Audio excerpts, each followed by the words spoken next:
Igitondo cyiza bene data, turagarutse nanone muri bya byigisho byacu tumenyereye by'ishuri ryo ku isabato.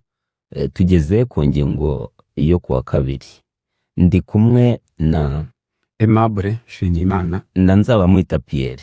Nk'uko bisanzwe reka tubanze twicishe bugufi dusenge. Data wa twese uri mu ijuru, tugushimiye cyane ukuntu turamukije muri kano kanya kugira ngo twige ijambo ryawe. Ni kubw'ubuntu bwawe n'imbabazi zawe bituramukije. None amagambo yatugiye kwiga tukoretse kugira ngo uyatuyoboremo. Buri muntu wese utega amatwi ijambo ryawe umuhe kuritekerezaho, kandi ayo magambo yatugiye kwiga atubere umuyobozi utuyobora umunsi ku wundi, intambwe ku ntambwe. Ikirutaho uduhe kuba maso n'ibihe by'imperuka no kwitegura Kristo Yesu rugubi kugaruka mu izina rya Yesu. Amen. Murakoze. Tugeze rero ku ngingo yacu yo kuwa kabiri, ariko mwene data arabanza twigibutse ingingo yo kuwa mbere ejo twize. Arakoze cyane. Ejo hashize twabonye ingingo kwa mbere ivuga ngo ishungura rigosora. Twabonye igira ishungura yuko Imana rero yemeye yuko iri shungura ribaho kugira ngo tubashe kwakira neza ubuhamya bw'umuhamya nyakuri. Impamvu yaryo rero ni ukugira ngo tubashe kuba twakwigenzura, noneho tubashe kwigarukira. Twabonye ko ariyo ntego y'iyo shungura twabonye ejo hashize. Twabonye ko ari igikorwa cyiza Imana ikora iyo ibonye ibibi byivanze n'ibyiza, irashungura ikagosora. Reka tugende rero no ku ngingo yo kuwa kabiri wadukomeza.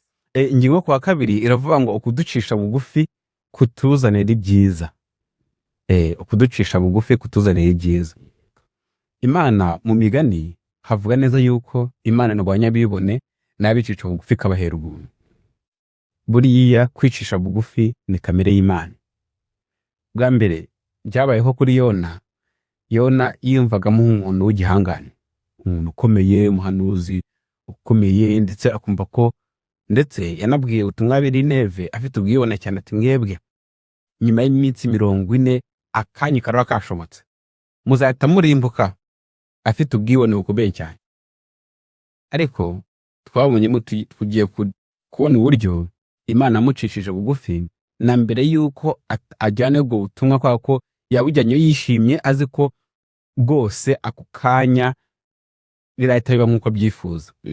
Ariko nanone ukundi kwishyira hejuru Yona yagize ni ugusuzugura Imana. Imana inamutumye kwa ko atashaka kujyayo, ashaka kwikwepa no kwihunga. Tugiye kubireba muri ingingo turebe uburyo Imana yamucishije bugufi. Ariko ikibazo cya nicyo tugiye guhera kivuga ngo ni gute Imana ishoboye guhangana n'abantu babibone. Uko waba umeze kose Imana yahangana nawe. Musome muri Amosi 9:2.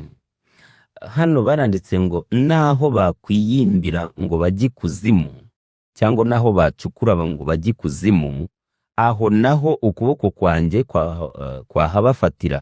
Naho bakurira ngo bajye mu ijuru, aho naho nabamanurayo. Amva aho bajya hose n'aho hantu bahungira Imana. Noneho muri Obadiya igice cya mbere, Obadiya ni igice kimwe. Noneho umurongo wa 3 n'uwa 4. Umurongo wa 3 n'uwa 4. Ubwibone bw'umutima wawe bwaragusutse, weho utuye mu bisate by'urutare, ukaba mu buturo bwo hejuru cyane, ukibwira mu mutima uti ninde wamanura akangeza hasi. Naho watumbagira hejuru nk'igisiga, icyari cyawe ukacyarika hagati y'inyenyeri, aho naho nzahakumanura ugwe hasi, ni Uwiteka avuga. Kiraho ibaho urubwibone nteye ubwoba. Ubwo bwibone maze gusa ko bari bumeze kububa hose wa Nineve, umurwa mukuru wa Ashuri. Murabizi ko mu gihe cya Yona Ashuri icyari igihugu gikomeye cyane cyewe y'isi, yaje gusimburwa na Babuloni, ariko nayo yasimbuye Egiputa. Rero ugiye kuturana no muri Yona icyaka cya mbere umurongo wa mbere kugeza kwa 3, turebe uburyo uwo mujyi wa Ashuri, uwo murwa wari ukomeye ukuntu wari umeze, nawo warangwaga n'ubwo bwibone. Umusago dusomeye umurongo wa mbere cyo kwa 3. Yego Yona. Ijambo ry'Uwiteka ryaje kuri Yona mwene Amitayi riramubwira riti, haguruka ujye ininiwe wa murwa munini uwuburire, kuko ibyaha byabo birundanijwe bikagera imbere yanjye. Ariko Yona arahaguruka ngo acikire i Tarushishi ahunge Uwiteka.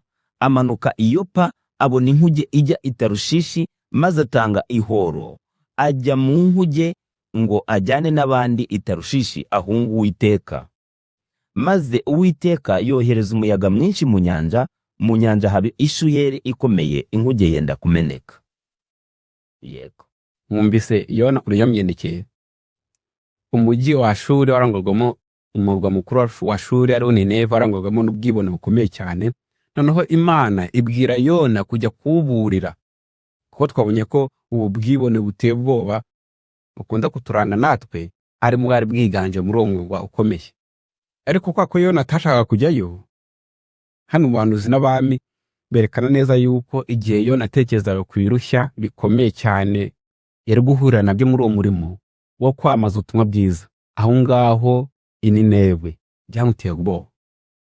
Noneho kugira ngo asabe ubufasha bw'Imana, kuko muri paragrafi ya 2 herekana neza yuko mabwiriza Yona yahawe, Uwiteka Imana ashobora kumufasha akamushoboza kugera ku nsinzi. Ariko kugira ngo ahange amaso Imana, Yona yirebyeho maze gutera ubwoba.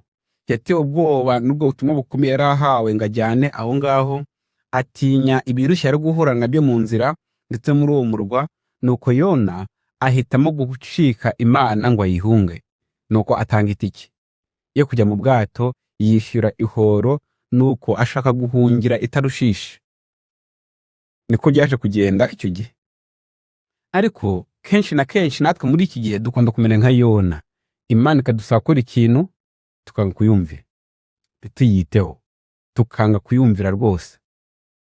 Nibe na Yona Imana ngo ujya bwiriza ubutumwa, ariko twebwe Imana dusaba byinshi tukinangira. Aga igikomeye twabonye ku ngingo y'ejo, Imana dusaba kwihana. Yadusaba kwihana tukabyanga pe, bitewe nuko tugikunze inarijye, tugikunze bya byaha byacu bya kera, bigatuma tudashyira mu bikorwa icyo Imana idushakaho. Ikindi kandi Imana idusaba gukora umurimo wayo ngo tugeze inkundi z'agakiza ku baturanyi bacu, inshuti n'abavandimwe, hanyuma tukabyirengagiza. Mureka turebe icyo Imana itikora. Ni gute Imana ishura urukundo rwayo binyuze mu gushyira inkomyi mu nzira yacu igihe twanze kumvira Imana, tukikomerereza ibyo twikundiye twe ubwacu. Imana yakora iki? Dusomeye muri Yona cya 1 umurongo wa 4, uradusimbi kujye ku wa 7 ugeze ku wa 12. Umurongo wa 4 uragira uti: maze Uwiteka yohereza umuyaga mwinshi mu nyanja haba ishuyeri ikomeye, inkuge yenda kumeneka. Umurongo wa 7, bose baravuga bati nimuze dufinde tumenye utumye dutezwa ibi byago. Nuko barafindura ubufindo bwerekana Yona. Bo bahera ko baramubaza bati tubwire utumye dutezwa ibi byago, ukora murimo ki, uturuka he, uri mu kihe gihugu, uri uwo mu kihe gihugu, uri bwoko ki? Arabasubiza ati ndi umuheburayo, nubaho Uwiteka Imana yo mu ijuru yaremye inyanja n'ubutaka. Maze abantu bafatwa n'ubwoba bwinshi, baramubwira bati ibyo ukoze ibi ni ibiki?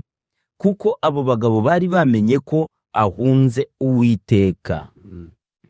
Mwamukuntu byamigendeki bibajije warime bari abasare. Wenda ayo mateka turayazi neza, ariko n'umurego turiho ku iki gihe. Uburyo natwe Imana ishyira inkomyi n'inzitizi mu mibereho yacu, ariko igamije icyiza. Igamije icyiza. Mu bihamya volume ya 2 haranditse ngo paje 123 hadusomeye ngo inzira yawe yazitiwe iburyo n'ibumoso, kugira ngo bikubuze gukomeza ujya mu irimbukiro. Umwami Imana yateye umwuka wawe utemera kuyoborwa no kwigishwa kumugandukira. Binyuze mu ruhurirane rw'igihano n'imbabazi waje kugera ku kwihana. Nka Yona wahunze inshingano yawe ujya ku nyanja. Imana yazitiye inzira yawe kubwo kugutumaho ukugira neza kwayo. Ura muntu nawe tandikiraga kira gihamya yabonaga ameze nka Yona, ariko ashimangira neza yuko natwe kimwe nk'uwo muntu cyangwa se kimwe nka Yona, Imana ituzitiza ibirushya kugira ngo idutere kwigishwa no kwihana tuyigarukire.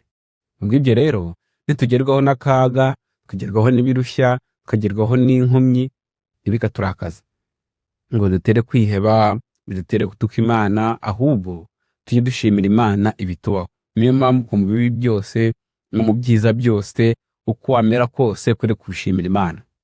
Rero byose biberaho kutuzanira ibyiza. Uwiteka Imana dushoboze kugendera mu nzira ze kandi atubashishe kugenda nk'uko ashaka. Turindire ko Imana iducisha bugufi, abo twicisha bugufi mbere yuko Imana iza kuducisha bugufi. Hari ikindi wareza kuzashoza? Iki cyigisho ndacyumvise, ni icyigisho cyiza.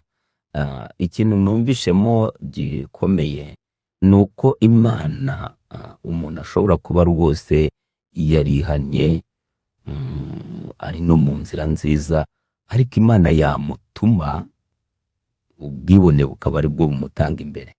Aho kugira ngo ashyire Imana imbere, ahubwo wakiyumvamo ko umurimo ari uwushoboye, ari ushoboye no gukora ibintu neza nk'uko Yona yabigenje. Noneho ubwibone bwamutanga imbere, akanga kujya mu murimo w'Imana. Nicyo gihe rero nicyo gihe Imana imuzitira ikamubwira iti oya, aho ushaka ko kujya wowe waba urimo kwerekeza siho, ahubwo garuka ahangaha. Niko ndimo kubyumva. Noneho rero nibyo byabaye kuri Yona ubwo yagenzuraga imigambi y'Imana, agashaka kumenya icyo Imana igambirira mu murimo, kandi ari yinamutumye. Iramubwira iti jya kuburira abantu banjye. Yona ati ariko se aba bantu Imana ndayizi mu mbabazi zayo ntabwo izabarimbura, reka nyihunge ye gukomeza kumbushya. Yona ahunze Imana rero, Imana igeza gute?